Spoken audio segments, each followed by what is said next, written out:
Misterios y Enigma. Venus Shalom Aleichem, paz para todos ustedes, amigos televidentes de Misterios y Enigmas. Bienvenidos a este nuevo programa en el cual estamos desarrollando un tema impresionante: la santidad y el sacerdocio, algo que la Iglesia parece haber olvidado en el tiempo presente. Este es un tema bastante interesante, que por cierto se retransmite a través de dos páginas en internet: www.historiadelfuturo.tv y www.dileunamigo.tv. Y por cierto, este programa también se mira en Puerto Rico, en la cadena del Milagro Internacional, y en toda la Unión Americana. Dicho sea de paso, también se retransmite en Latinoamérica, Europa, Asia y el norte del África. Un saludo a todos nuestros hermanos en Centroamérica que nos sintonizan también en los distintos países de aquella región latinoamericana a través de los canales locales, donde Arturo Norero también es muy querido en Centroamérica. Hoy en Panamá, en Costa Rica y en Guatemala te quieren mucho, te quieren tener por allá. ¿Cómo andas? ¿Cómo andas, David? Y muchas gracias y muy buenas noches a todos ustedes, mis amados hermanos, y también todo mi corazón y todo mi amor para todos ustedes, mis amados, y por eso este tiempo para poder descifrar los misterios y los enigmas dentro de la palabra de Dios. Y también está con nosotros el pastor Nelson Zavala. Mi querido Arturo, bendiciones. ¿Cómo anda, Nelson? Oye, a propósito, Nelson, hemos recibido cualquier cantidad de emails, cualquier cantidad de llamadas telefónicas también, porque en este programa también es retransmitido dentro del Ecuador a través de Asoma Visión, y esta señal llega poderosísimo a la perla del Pacífico, mi ciudad, Guayaquil, donde tú eres pastor y eres pastor de una exitosa iglesia porque glorifica el nombre de Dios, y la gente quiere saber en Guayaquil dónde puede ir a una iglesia verdadera donde se les predique la palabra de Dios y no la basura y el cuento de que paren de sufrir pagando. Por ende, nosotros, como amigos de Nelson y conocedores de lo que él predica, también, hermanos míos, le recomendamos a usted, si no tiene una iglesia de sana doctrina, que puedan asistir a partir de este domingo, mis amados hermanos, y estos son los horarios de culto. Nelson, ¿por qué no nos dice dónde queda? Horario de culto y tu teléfono, por favor. Gracias, Arturo. La iglesia se llama Monte de Sión. Qué interesante, de verdad es una alegría poder estar en algo importante, que es predicar la palabra de Dios en iglesias sanas. Hoy en día, cuando pareciera ser que mucha gente está retrocediendo de la fe al escuchar tanta falsa doctrina, una de las cosas con las cuales yo me he topado y comparto con ustedes, recientemente en Panamá, en Colombia, me ha tocado verlo en Guatemala, en Honduras, en Nicaragua, en El Salvador, donde Dios me ha permitido llegar a predicar, es que mucha gente me ha dicho: mira, David, nosotros nos preparamos a la luz de la palabra de Dios con misterios y enigmas, con historia del futuro, con Dile a un amigo, porque hoy en día ir a una iglesia evangélica requiere mucho cuidado para saber a qué tipo de iglesia va a ir uno. Mucha gente ya no quiere congregarse, Arturo. Mucha gente ya no quiere escuchar de ir a congregarse, porque lo que está pasando en muchas iglesias es de que se han torcido a tal nivel, que han comercializado con la fe de la gente, que mucha gente ya no quiere seguir yendo a iglesia. Y lo más terrible, que los inconversos ya no quieren escuchar el evangelio por el, entre comillas, tan bonito testimonio que están dando, entre comillas, algunos predicadores, y es lamentable. Y lo más terrible, Arturo, es que a nosotros nos han dicho que dejemos de condenar, entre comillas, la actitud de muchos predicadores corruptos.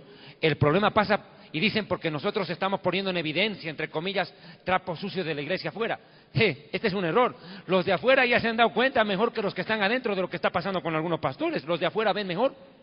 Y lo que ha pasado verdaderamente, cuando decimos nosotros pastores, estamos hablando de los verdaderos siervos que su vida dan por las ovejas, por el rebaño, instruyéndoles y enseñándoles correctamente.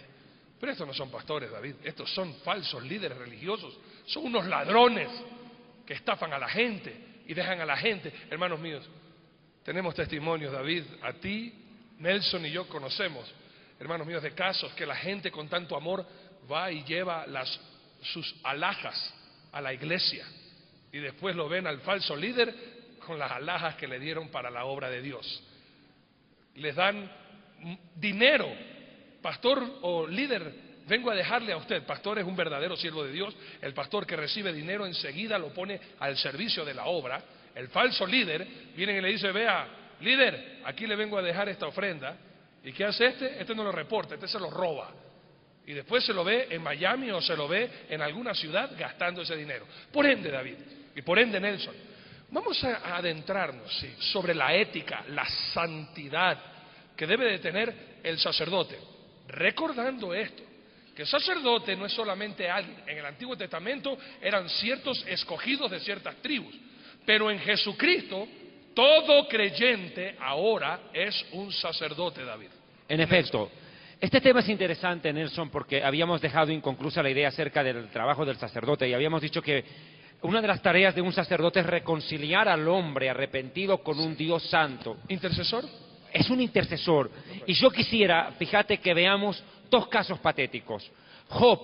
Okay. Job capítulo 1, versículo 5, intercede Job a favor de sus hijos. Y también Nelson seguramente va a tocar algo importante, en resumen, porque el texto es muy largo, cuando Abraham intercede por Sodoma y Gomorra. Vemos que hay intercesión, y estos no eran sacerdotes nombrados, pero ejercían sacerdocio al ser hombres de Dios. Todo hombre de Dios es llamado a orar por la necesidad de los demás. Arrancamos con Job capítulo 1, versículo 5, Arturo Norero. Así dice el Señor tu Dios. Y acontecía que habiendo pasado su turno en los días del convite, Job enviaba y los santificaba, y se levantaba de mañana y ofrecía holocaustos conforme el número de todos ellos, porque decía Job, quizás habrán pecado mis hijos, y habrán blasfemado contra Dios en sus corazones. De esta manera hacía todos los días. Excelente. Y aquí hay una cosa que me puntualiza Nelson. ¿Por qué? Bueno, en esto de Job es interesante. Job presentaba ofrenda. O sea, la intercesión iba acompañada de una ofrenda. Esto es importante. Se presentaba ante Dios. Porque hay algo que hay que hacer en esto claro. Dios dijo algo muy troncal. Nadie se presentará ante mí con las manos vacías. Dios estipuló esa ley. Pero no por eso quiere decir que un mendigo no tenga derecho a acceder a Dios. O sea, tampoco vamos hasta llegar hasta ese punto. Sí, pero permíteme también aclararte un tema que es importante. Estábamos hablando de un tiempo en donde la gente, para poder cubrir su pecado y su falta, tenía que presentar un sacrificio. Claro. Ahora ya no hace falta eso. A eso Ahora llegamos. Cristo Jesús es el único y absoluto sacrificio por el cual presentó por los pecados. Así que no nos vengan con el cuento de que toma $20, pacta con Dios y ya tu pecado o tu ya se terminó, tu desgracia del trabajo, tu falta de amor. ¿Quieres tener novio? Pacta con Dios. ¿Quieres casarte? Pacta con Dios. No, yo quiero dar un ejemplo, si me permiten, hermanos, clarísimo de un mal sacerdocio. Y déjeme decirle que nombrado por Dios, yo diría que nombrado con nombramiento, el primer sacerdote que fue Aarón. Claro. Con nombramiento. Dice la palabra de Dios, empecemos desde Éxodo capítulo 12 y verso 35 y 36, cuando el pueblo de Israel sale de Egipto, Dios quiso que salieran bendecidos, porque en realidad el propósito de Dios es bendecirnos. Al guardar la palabra de Dios, pues todas las bendiciones vendrán a nuestra vida, ¿verdad? E hicieron los hijos de Israel, Éxodo 12, 35 y 36, e hicieron los hijos de Israel conforme al mandamiento de Moisés, pidiendo de los egipcios alhajas de plata y de oro y vestidos. Y Jehová, ponga atención, dio gracia al pueblo delante de los egipcios y les dieron cuanto pedían, así despojaron a los egipcios. Ahora, aquí viene algo.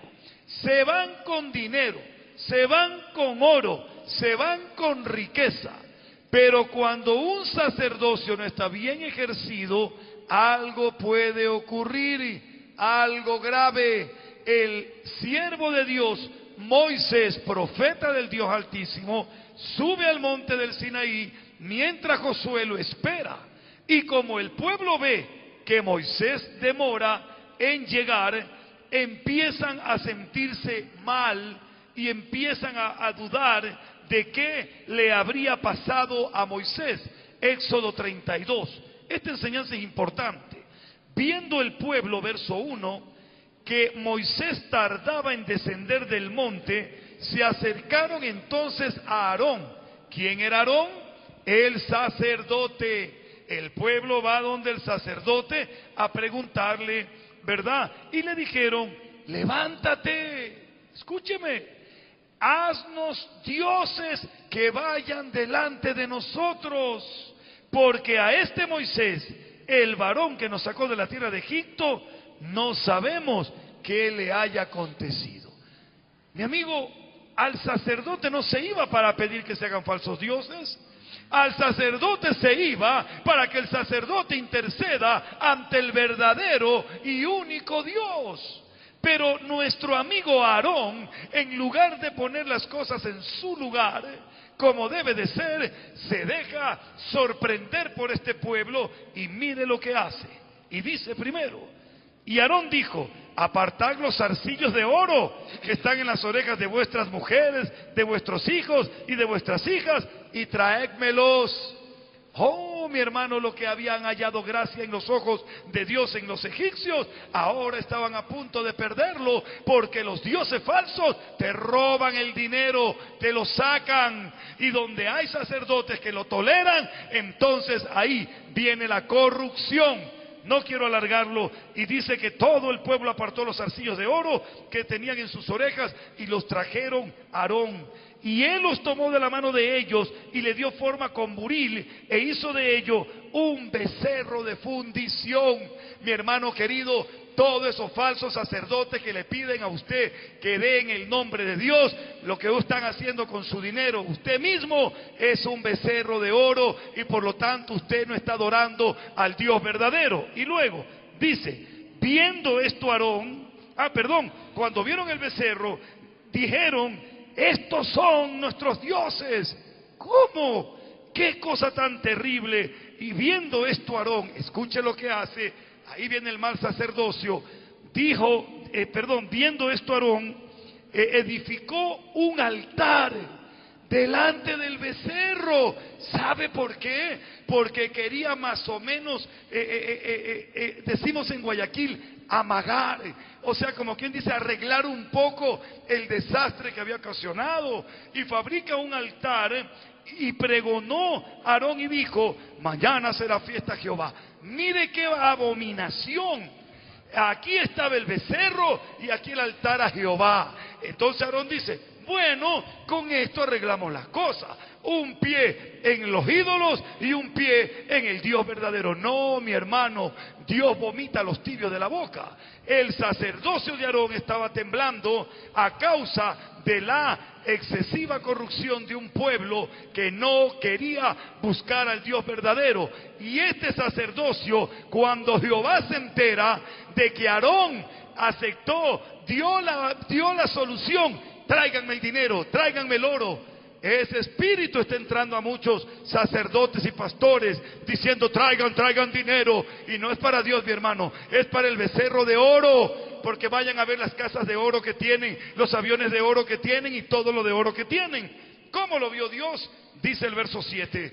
Entonces Jehová Dios dijo a Moisés: anda, desciende, porque tu pueblo que sacaste de la tierra de Egipto se ha corrompido. Mi amado hermano, si te quedas en esas iglesias llevándole a ese sacerdote el oro y tu plata, sigues corrupto, sal de ahí. ¿Y cómo termina el relato? Así mismo termina. Dice que Moisés bajó inmediatamente y se indignó cuando vio esto. ¿Sabe lo que habían hecho? Al día siguiente, el verso 6, madrugaron. Cómo madruga la gente para la mentira. Y ofrecieron holocaustos. La combinación, holocaustos, y presentaron ofrendas de paz. Esto supuestamente era para Dios, ofrendas de paz. Y se sentó el pueblo a comer y a beber, y se levantó a regocijarse, creyendo que ese era el Dios verdadero, pero simplemente era el becerro de oro. Y dice el Señor en el verso 18, la palabra de Dios nos indica que Moisés baja y dice: ¿qué es eso? Son voces de cantor que escucho. Aquí algo está pasando. Y en el verso 19, aconteció que cuando Moisés llegó al campamento y vio el becerro y las danzas, ardió la ira, como usted lo ve arder a Arturo Norero aquí en el programa. Y a todo siervo de Dios verdadero, ardemos en ira cuando vemos que están despojando al pueblo de lo que Dios le dio, haciendo gracia en los ojos de los egipcios. ¿Por qué? Porque Dios bendice a su pueblo aún de la mano de los que no son cristianos. Ahora bien, voy a concluir. Esto es palabra de nuestro Dios todopoderoso. Es importante